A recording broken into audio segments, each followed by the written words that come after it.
जय गुरु जी कहिए, ऐश करते रहिए। गुरु जी की प्यारी संगत को जय गुरु जी। गुरु जी के चरणों में कोटि कोटि प्रणाम। ओम नमः शिवाय, शिव जी सदा सहाय। ओम नमः शिवाय, गुरु जी सदा सहाय। देखिए संगत जी, मैं जब भी कोई थॉट डालती हूँ मैं हमेशा कहती हूँ कि आज गुरु जी ने किसी ब्लेस संगत के लिए ये थॉट भेजा है, और कमेंट्स में उन सब जो संगत होती है उनके जवाब भी आ जाते हैं, और पर्सनल पे भी मुझे आ जाते हैं कि आंटी जी इस कारण से ये जो सत्संग है ये मेरे लिए है, क्योंकि ये कारण है। आज एक अजीब सी बात हुई। पहले तो मैं आपको गुरुजी का थॉट बताती हूँ। गुरुजी ने आज ना थॉट जो सारी संगत के लिए डाला है ना, बड़ा ही यूनिक सा क्यूट सा है। गुरुजी कहते पंजाबी में बोले हैं, फिर मैं आपको हिंदी में भी बताऊंगी। गुरु जी का थॉट है कि जद इन्हां दा मन करदा है आके मेरे कोल बह जांदे ने, जद परेशान होंदे ने आके रोंदे ने, गल्लां करदे ने, जद इन्हां दा मन करदा है ते मेरे कोल आके मंगदे ने, ते जद उंज जदों खुश होंदे ने मेरे अगों लंघ जांदे ने, जय गुरु जी करके बस इन्हां दा काम खत्म। इन्हां ने ऐ कदी नहीं किता कि गुरु जी दे सामने बैठ जाइए थोड़ी देर, कुछ ना मंगीए, कुछ ना बोलिए, बस मैनू वेखिए ते मैं इन्हां नू वेखदा रहां। ऐ कदी मेरे कोल इंज बैठते ही नहीं है।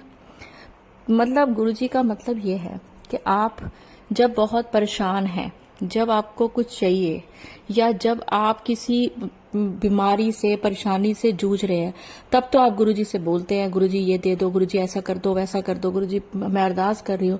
तो गुरुजी कहते हैं जब ये खुश होते हैं, जब इनके को कुछ मांगना नहीं होता ना, तो ये मेरे आगे से निकल जाते हैं। बस जय गुरुजी कर दिया, काम खत्म, मंत्र जाप कर दिया, काम खत्म। मेरा मन करता है कि ये मेरे सामने बैठें, मेरी तरफ देखें, मैं इनकी तरफ देखूं, इनके ऊपर कृपा बरसाऊं। आज गुरुजी ने ये थॉट इसलिए डाला है कि आज रात को जब आपको ये सत्संग सुनने को मिलेगा, उसके बाद आपने 7 बार मंत्र जाप करके सोना है। और कल मेरा जो ये ऊपर व्हाट्सएप नंबर चल रहा है ना, इस पे आप मुझे अपना एक्सपीरियंस बताएंगे कि आपकी रात कैसे निकली।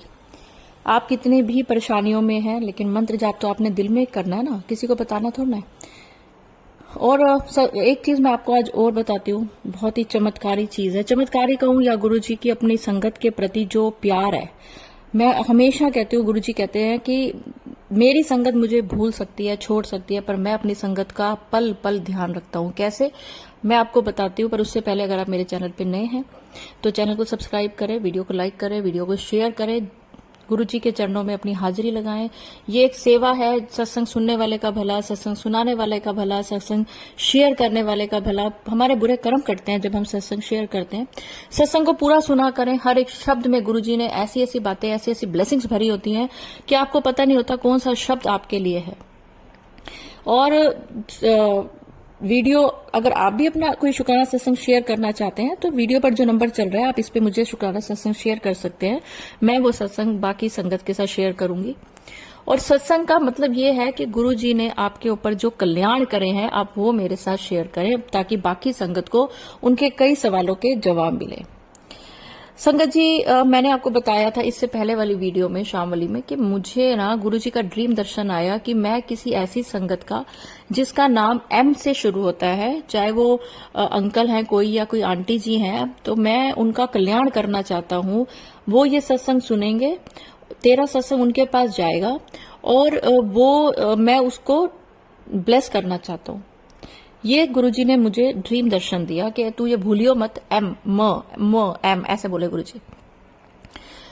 अब आप देखिए, जो मैंने सबसे पहले सुबह की वीडियो थी, उसमें तो ये मैं डाला ही नहीं, क्योंकि जो मॉर्निंग की वीडियो होती है वो शेड्यूल में होती है, वो मैं रात को ही वीडियो को अपलोड करके शेड्यूल में डाल देती हूँ सोने से पहले।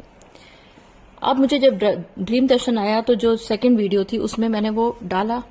अब वो डाला, और लेकिन वो उसका टाइटल था, वो हेल्थ पे था, हेल्थ ब्लेस करी थी गुरुजी ने। ठीक है, आप गुरुजी के कनेक्शन देखिए ना, गुरुजी कैसे अपनी संगत का को ब्लेस करते हैं। मैं हमेशा कहती हूँ, मुझे शुक्राना मत लिखा करो कि दीपा आंटी शुक्राना, मैं तो बहुत छोटी, बिल्कुल सबसे पीछे वाली संगत हूँ। आप सब अच्छे संगत हो, बढ़िया संगत हो, गुरुजी की पक्की संगत हो, जो गुरुजी पे विश्वास करते हैं, गुरुजी के सत्संग पे विश्वास करते हैं, जिनको कि पूरा विश्वास है कि हम ये सत्संग सुन रहे हैं और हमारा कल्याण हो रहा है। तो सुनिए हुआ क्या। गुरुजी ने मुझे बोला कि ये तूने सत्संग डालना है, और सत्संग के बीच में तूने ये बात बोलनी है, जो भी एम संगत होगी वो मैं उसको ब्लेस कर रहा हूं। अब जब ये मैं रात की सत्संग अपलोड करने लगी तो मेरे को स्ट्राइक हुआ कि मैंने वो सेकंड वाली में ये बात बोली है कि नहीं बोली है, क्योंकि मैं इतनी सारी वीडियोस इतना कुछ करती हूँ ना कि कई बार मैं खुद भी भूल जाती हूँ कि मैंने एडिटिंग कर देती हूँ, बार बार मैं वीडियो बनाती हूँ। कई बार कुछ चीजें ऐसी होती हैं कि आवाज ठीक नहीं है, क्लियर नहीं है कुछ था, तो दोबारा से उसको डिलीट करती हूँ। तो मैं अभी सोच ही रही थी कि सडनली मेरे पास एक मैसेज आता है कि आंटी जी जो आपने अब ये सत्संग डाला था ना, तो वो एम जो था वो मेरे हस्बैंड के लिए था। तो मैंने उनसे पूछा कि आप कहाँ से बोल रहे हैं और कौन? तो उन्होंने कहा आंटी आप भूल गए हो, देखिए कनेक्शन देखना आप, कि मेरे हस्बैंड हैं, उनका नाम मनीष यादव है और उनको गुरुजी ने हेल्थ ब्लेस करी है, इसीलिए आपने वो वीडियो में मेरे हस्बैंड के लिए बोला है। तो संगत जी हुआ क्या था कि इन आंटी ने मुझे मई में एक सत्संग भेजा, तो मैंने उनको जून की डेट दे दी। मैंने कोई डेट नहीं दी, मैंने सिर्फ जून बोला कि मैं आपका सत्संग जून में शेयर करूंगी, क्योंकि उन दिनों मैं शायद किसी वजह से वीडियो अपलोड नहीं कर रही थी ज्यादा, ये मैंने अपना जाने की तैयारी थी तो मैं उनको जून लिख दिया था मैंने। और उसके थोड़े टाइम बाद आंटी का मैसेज आया कि आंटी जी मेरे हस्बैंड की तबीयत बड़ी खराब है, क्या आप कुछ हेल्प कर सकती हैं मेरी? तो मैंने उनसे पूछा किस तरह की हेल्प? तो उन्होंने कहा फाइनेंशियल। तो मैंने आगे कुछ भी नहीं बोला, क्योंकि क्या होता है कई बार ना बुरे लोगों की वजह से अच्छे लोग बेचारे भी ना पिस जाते हैं। तो मुझे लगा कि शायद मैंने उनका भी क्योंकि मैं सत्संग जब अपलोड करती हूँ ना मैं उसी समय सुनती हूँ, मैंने उनका सत्संग सुना नहीं और मैंने सोच लिया कि मैं ये अपलोड नहीं करूंगी, ये ऐसे ही कोई होगा जिसने कि पैसा लेने के लिए ऐसा किया होगा। तो संगत जी देखिए, आप कनेक्शन देखिए कि मैंने उस वीडियो में इन चीजों के बारे में ही बोला हुआ है कि किसी को पैसा ना दें, ये ना करें, वो ना करें। तो जब आंटी जी का मेरे पास मैसेज आया कि आंटी जी वो मेरे हस्बैंड के लिए ही है, उनका नाम मनीष यादव है, और मैंने ऐसे ऐसे आपको मैसेज किया था और आपने रिप्लाई मेरे को ऐसे बोला कि मैं नहीं हेल्प करती ऐसे, तो उसके बाद मैंने सत्संग सुनना बंद कर सत्संग मैंने फिर आपसे कुछ नहीं कहा। तो मैंने उनको बोला कि अगर आप ये सोचते हो कि मैं गुरुजी के सत्संग अपलोड करती हूँ और मैं फाइनेंशियल भी सबकी हेल्प करूंगी तो आप गलत हो, मैं ऐसा नहीं करती हूँ। मैं सिर्फ सत्संग गुरुजी के सत्संग गुरुजी की संगत तक पहुंचाती हूँ। तो उन्होंने कहा नहीं आंटी मैं आपके सत्संग सुनती हूँ, मेरे हस्बैंड की तबीयत बहुत खराब थी लेकिन अब गुरुजी की कृपा से वो बहुत ठीक हो रहे हैं, जो कि बेड रिडन थे। तो आई वॉज शॉक्ड कि सच में ये तो गुरुजी की संगत है। फिर मैंने ऊपर जाके उनका जो सत्संग था वो सुना, और मैं चाहती हूँ कि आप लोग सुने और देखें गुरुजी की कृपा। कहते हैं गुरुजी कहते हैं कि तुम मेरा हाथ छोड़ दे सकते हो, मैं तुम्हारा हाथ नहीं छोड़ सकता।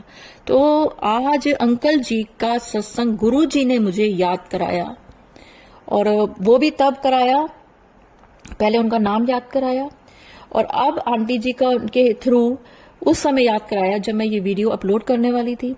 तो चलिए आंटी जी का ये सत्संग सुनते हैं जो आंटी जी ने मुझे 11 मई को भेजा था, और उसके बाद मैं आपको इससे रिलेटेड एक और बहुत बड़ी बात बताऊंगी।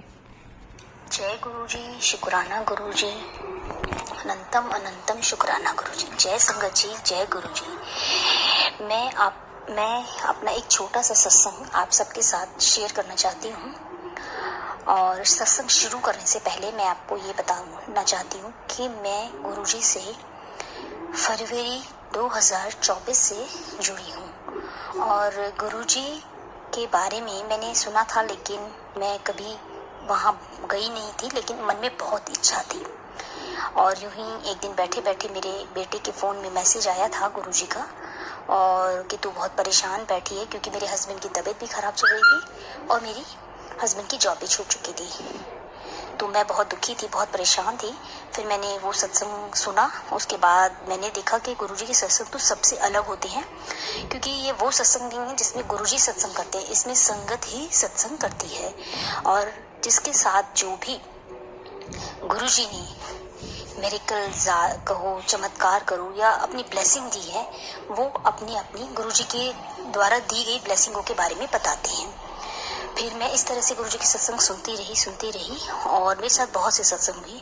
उन्हीं में से एक छोटा सा सत्संग मैं आपको सुनाती हूँ कि मेरे हस्बैंड की तबीयत, जैसे कि मैंने आपको बताया, कि बहुत ख़राब है, लेकिन अब इतनी ख़राब हो चुकी है कि वो बिस्तर से लग चुके हैं। तो मेरे पास बार बार मैसेज आ रहा था कि लोटा ब्लेस करा के लाई, लोटा ब्लेस करा के लाई। तो मैंने नहीं ठीक है। मैंने गुरुजी से कहा कि मेरी आर्थिक परिस्थिति खराब हो चुकी है कि अब मुझे वहाँ पर कम से कम 200-250 रुपये मेरा लगता है बड़े मंदिर जाने के लिए। तो मैंने कहा गुरुजी मैं इतनी बार जा चुकी हूँ, लेकिन अब मैं पैसे नहीं खर्च करूँगी। मैं आना चाहती हूँ, लोटा भी ब्लेस कराना चाहती हूँ, लेकिन मैं पैसे नहीं खर्च कर पाऊँगी। मैंने जो कहा गुरुजी से वो मैं आपको बता रही हूँ।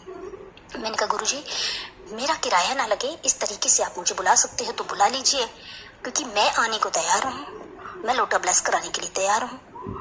तो मेरे पास मैसेज आता है कि मैं तुझे बहुत बड़े जल्दी बड़े मंदिर बुला रहा हूँ, और लंगर प्रसाद खा के जाई और अपने पति को भी खिलाई। और फिर एक दिन मैसेज आता है कि मैं तेनों अगले महीने की शुरू में ही शुरू के दिनों में ही मैं तुझे बड़े मंदिर बुला रहा हूँ। कोई बात नहीं, मैंने कहा मैं मंदिर जाऊंगी कैसे, मेरे पास तो पैसे हैं नहीं गुरुजी, मैं आपको बता ही चुकी हूँ। तो इतने में मेरी फ्रेंड आती है और वो बोलती है कि सुन मुझे है ना बड़े मंदिर जाना है थर्सडे को, क्योंकि उनकी मम्मी बीमार रहती है तो अपनी मम्मी को लेके जाना चाहती थी। वो पहले भी ले जा चुकी थी मेरे साथ। मैंने कहा ठीक है चलेंगे, लेकिन वो बोली कि मैं लेके चलूंगी और तेरा सारा खर्चा जो है मैं ही उठाऊंगी, किराया जो है मैं दूंगी। मैं इतनी खुश हो गई। मैंने कहा गुरुजी ने मेरी बात कितनी जल्दी सुन ली, और उसने कहा हम इस थर्सडे को नहीं नेक्स्ट थर्सडे को चलेंगे। तो वो 20-22 तारीख के आसपास मेरी बात हुई थी। जब नेक्स्ट थर्सडे आया तो उस दिन 2 मई थी। तो मैं बड़ी खुश हुई। मैंने कहा गुरुजी ने कहा था कि अगले महीने मैं तुझे बुला रहा हूँ। तो अप्रैल में मेरे पास मैसेज आया लास्ट टाइम में मंथ के, और 2 मई को मैं गुरुजी के बड़े मंदिर पहुंच गई। वहाँ पे हमने लंगर प्रसाद किया, और पूरे रास्ते मुझे जब से मेरे घर में मेरे हस्बैंड बीमार हुए तब से मुझे 777 यहाँ तक कि एक बार 47 की भी मुझे ब्लेसिंग मिली। तो उस दिन भी मुझे इसी तरीके से ब्लेसिंग मिली जा रही थी। रास्ते में मैं जहाँ गाड़ियाँ देख रही थी सारी 777, मतलब एक नहीं दो नहीं बहुत सारी गाड़ियाँ जिन पे 777 ही मुझे मिल रहा था। फिर उसके बाद जब मैं वहाँ से लंगर प्रसाद करके बाहर निकली तो जैसे ही जोड़ा लेने के लिए जोड़ा घर से मैंने अपने जोड़े लिए, तो वहाँ पर मेरे साथ जिन आंटी ने लंगर किया था लंगर घर में, उनकी बेटी के हाथ में मैंने एक पैकेट देखा, जो कि मैंने वहाँ से कभी किसी को कोई पैकेट ले जाते नहीं देखा, क्योंकि मैं पहले भी कई बार जा चुकी थी। तो मैंने उनसे पूछा आंटी ये किस चीज़ का पैकेट है? तो वो मुझसे बोली कि बेटा ये बीमारों के लिए है जो बहुत बीमार होते हैं। तो मैंने कहा मेरे हस्बैंड तो बेड से लगे हुए हैं। तो बोले कि आप जाके ले लो। मैंने कहा कहाँ से लूँ, मैं तो बाहर आ चुकी हूँ। उन्होंने कहा कि आप ऐसा है किसी सेवादार से जाकर कहो।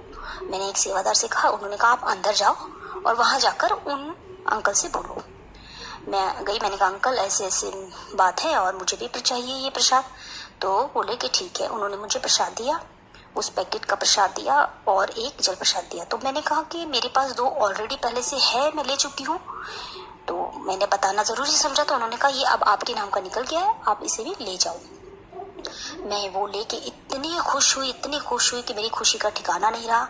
फिर मैं घर आई, मैंने अपने हस्बैंड के लिए वो पैकेट जब घर जाके खोला तो उसमें 2 चपाती और कड़ा प्रसाद था।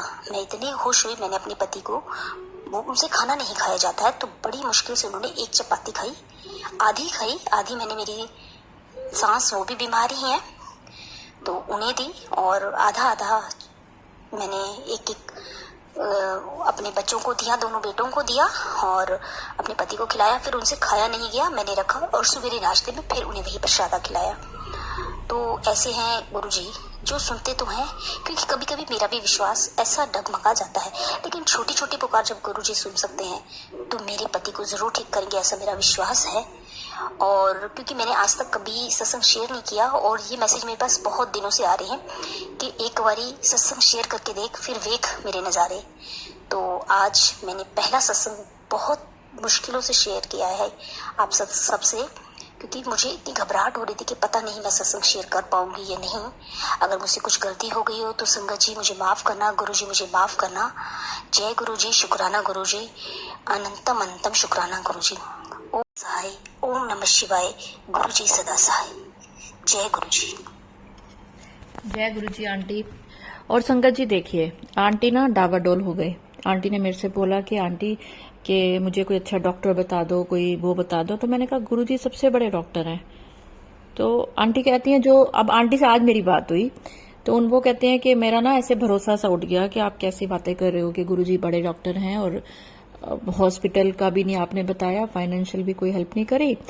लेकिन देखिए, उनके हस्बैंड का इलाज हुआ गवर्नमेंट हॉस्पिटल में, बहुत लोगों ने उनकी हेल्प करी और आप जानते हैं कि गुरुजी किसी रूप में आके भी हेल्प कर सकते हैं। लेकिन मुझे अब ये लग रहा है कि आंटी, क्योंकि आंटी ने मुझे ये मैसेज दिया कि ये मेरे हस्बैंड के लिए है एम नाम, तो इसका मतलब आंटी मेरे सत्संग सुन रहे थे। तो आंटी मुझे कहते हैं, मुझे लगा कि आंटी तो मेरे से नाराज हैं, पर वो कहते हैं मैं तो आपके सत्संग सुनती हूँ, क्योंकि मेरी उस समय ऐसी कंडीशन थी कि मुझे बुरा लगा कि आपने सामने से हेल्प करना करी, बट उन्होंने मुझे बोला कि मुझे फाइनेंशियल हेल्प की जरूरत है। गुरु जी ने मुझे याद कराया कि नहीं औदा सत्संग शेयर कर, और देखिए आज गुरु जी ने कैसे ये सत्संग शेयर कराया है अपने उस संगत का जो बहुत बीमार थी, और अब वो धीरे धीरे गुरु जी की कृपा से ठीक हो रही हैं। तो ये सत्संग है नीतू यादव जी का दिल्ली से, और अगर मेरे से भी कोई गलती होगी वो सत्संग अपलोड करने में तो गुरु जी मुझे माफ करें, संगत जी मुझे माफ करें। और मैं अपनी वाणी को यही विराम देती हूँ एक प्यारे से मंत्र जाप के साथ। ओम नमः शिवाय, शिव जी सदा सहाय। ओम नमः शिवाय, गुरु जी सदा सहाय। जय गुरु जी, शुक्राना गुरु जी।